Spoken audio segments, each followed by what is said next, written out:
Our goal is always to have seizure freedom for our patients. In the patients that don't have that, it's just devastating. Not just the patient, but the entire family.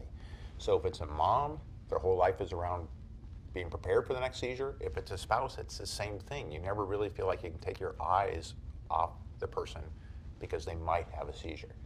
And the seizure itself, beyond just kind of that social limitation, has huge consequences. I mean, you could fall and have injury. We know for children, it affects their school performance. For adults, it affects their ability to keep a job and to be fully employed.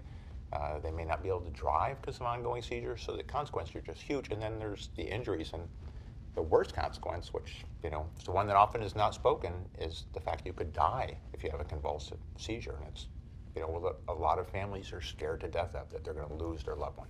When we're treating patients with seizures, our goal is always have them on one medicine if we can.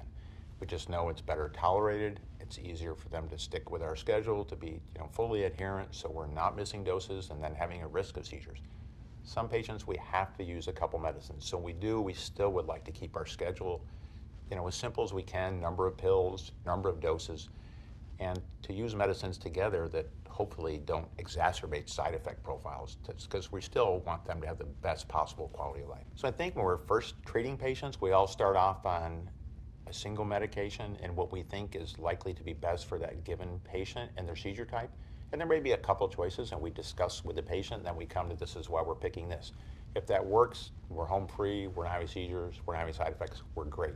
For many patients, unfortunately, that requires a bit of fine-tuning and adjustment over time.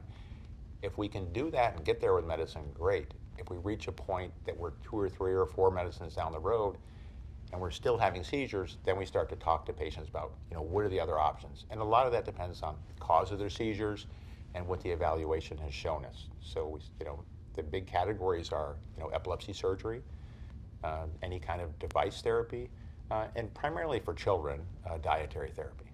And then obviously there's always other medications. So we kind of say, okay, given what we know about you, which of these categories might be next best to pursue. And sometimes we have to do further diagnostic testing just to really clarify that.